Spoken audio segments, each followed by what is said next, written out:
Good morning, everybody, and welcome to my world from the beautiful Dominican Republic. My name's Natalie Mayotte. I'm a relocation specialist helping women and their families relocate to this beautiful country for freedom, simplicity, and just a kick-ass quality of life. And today, to help on our journey, I am welcoming the wonderful Monica Surer. She's a money and budget coach and just a wealth, literally, of knowledge on what we want to sort of chit chat about what it takes to relocate financially, because we already know this is a project, Monica, like in itself.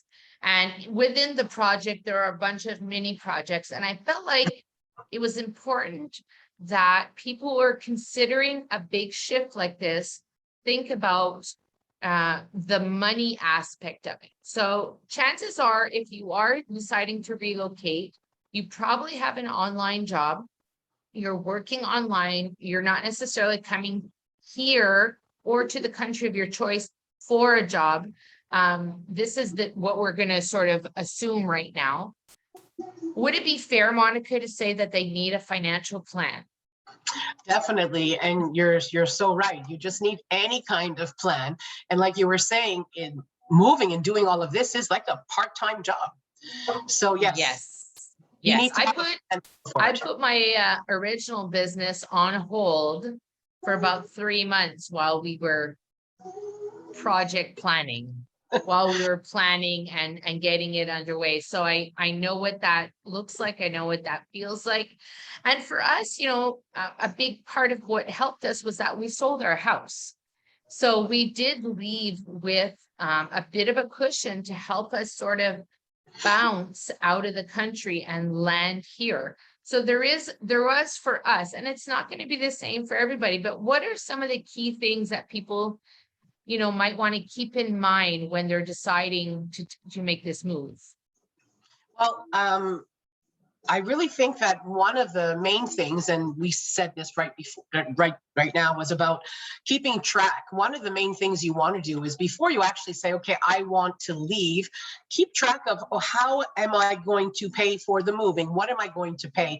And just break it down. And that's where your expertise comes in, because you offer all of these kinds of lists and these things that people need to think about. However, they need to add monetary values next to each one of these steps so they actually stay. Yes, they can have a grace of 10, 15, whatever their finances allow them, but just to keep an idea, keep all your bills, keep everything, take little notes as you go. Absolutely.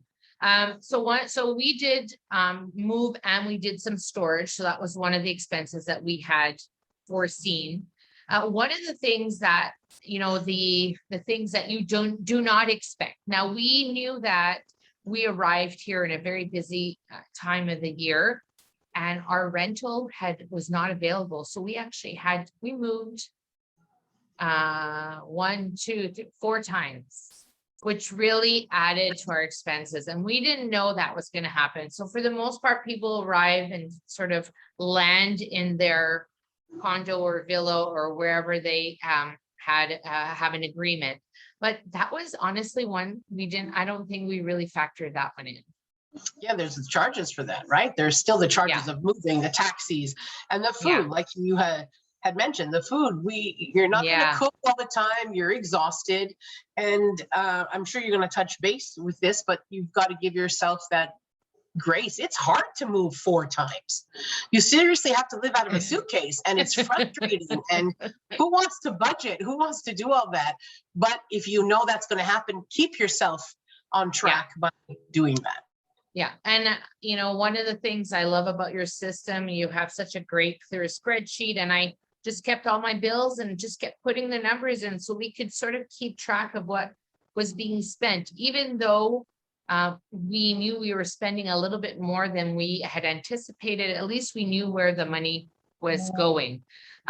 What are some of the tips you think that people should keep in mind when this relocation is happening? Or, I have my own sort of tips I would keep in, I would share, but what are some of the things that you think people can for help? Monetary issues, and you and I touched base on this really quickly, was who is traveling with me.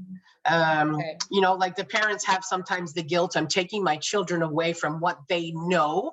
What am Mm, I going to help them to be able to? It doesn't mean, again, spending all the money in the world. It just means, do I need to bring certain things? But really to keep in mind is, and I'm not telling you to say you have a budget of $1,000 and that's all you can spend. Just the fact of keeping track is going to keep yourself on budget, because yes, you could sell your house or do whatever, but you still want that money to last. yes. If your business, if you're able to, and you have an online business and it's a successful online business, you can take a week or two to settle in and then get back to work. I mean, there's not much of a bump, but you still have to register your school. There's so many things you need to do that also will cost money. So as much as you can, save what you can before the move to be able to help you with the transition. Like, you know, you're moving. Don't go and buy a brand new jar of peanut butter before, you know, you're leaving in a month, because you can't take it with you. So there are certain things to really sit down and say, well, what's the reality? What's going on? Absolutely. And I know for ourselves, we had budgeted a few things knowing we were coming here. So we had actually budgeted for mattresses because we thought, well, we're going to move somewhere long term. Those mattresses might be a little bit old, so let's put money aside. And we actually we did better than we expected. We had budgeted $1,000 for a new mattress for ourselves because we thought, well, our daughter weighs next to nothing, so she'll be all good on a mattress. But we ended up getting 2 mattresses for $1,200. So we did go over budget. However, we got 2 mattresses, you know, for that price. And I felt like we came out winners on that one. The other one that we had to kind of adjust to was groceries. So groceries here are in pesos. You need to convert double that about into US dollars. Some people do Canadian. I do US because it's a closer conversion. And some things are a little bit more expensive, so we don't buy them, right? And you learn, and you have to build your pantry up again because you're not bringing your whole, you know, your whole pantry with you when you move down. So you have to budget. How we've been budgeting, okay, this week we're going to buy flour and sugar, and next week we're going to buy the next things that we need to build up, because I'm a big baker, so I need to, you know, pile up on those things. So groceries, if you have some must-haves.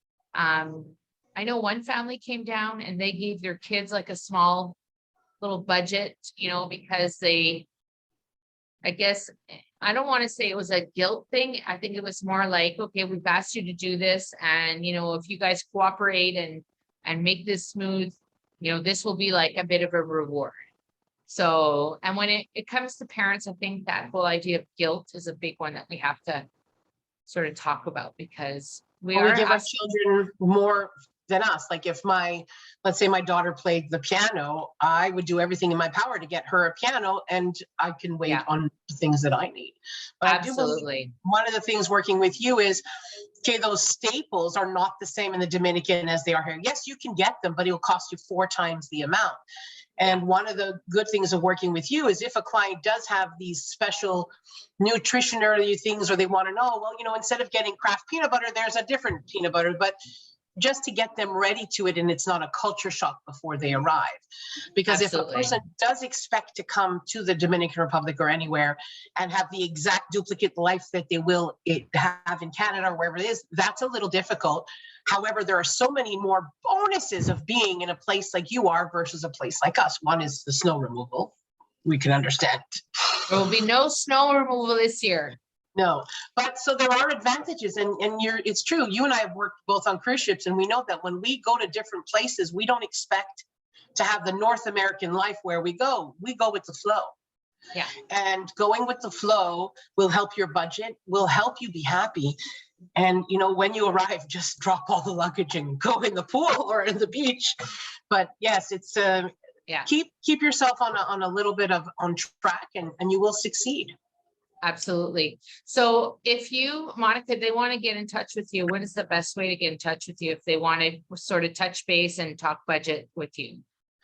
if anybody wants to touch budget with me on a regular basis, it's Monica Money and Budget Coach. I'm also on Instagram at Monica_budget_coach. And the Okay. bonus is that if people do work with you, I will help them.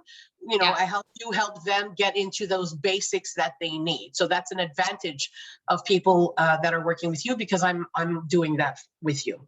Absolutely. And if you're looking to relocate, you have questions, you can go to Nat Mayot on Instagram and click in the bio. My calendar is there. You can book a call with me if you have any questions, and see how, where are you at in this process? Where is it that you want to be, and what is missing, so that we can figure out how and if we can work together, if it's a right fit.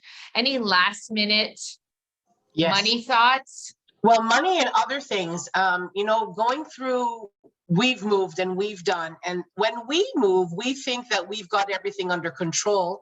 However, you bring so much more to the table, because we don't think, oh, I don't need this, I don't need this, but you've been through the process a couple of times. So even though sometimes people will say, I don't necessarily need this, it really is a full process. And to the littlest thing of, you had mentioned something to me today, oh, the plugs, I think. The littlest detail of that to the largest detail of a driving or insurance, it's all necessary, because we don't think of them. And that's where I really, really think that people should use you for their relocation. I know we're coming in a couple of years, so, watch out for us. But really is a different way of life, and more as online business, do it. And Absolutely. Well, it is all about that sense of freedom, that sense of simplicity, and that quality of life. And I know that for us, this has been a huge transition, but no regrets. And we're ramping up on all things budgetary and wellness. And I want to thank you so much for sharing your insight, because I think that this is a piece that we don't necessarily give enough thought to, because there's so many other things to consider. But having a good plan of action when it comes to your money will help you ease into this transition, and just give you a peace of mind. So thank you so much for being here today. And glad that you joined me on Welcome to My World. And I will see you soon with our next guest. Take care and bye for now. Bye, Monica. Bye. Thank you, Natalie.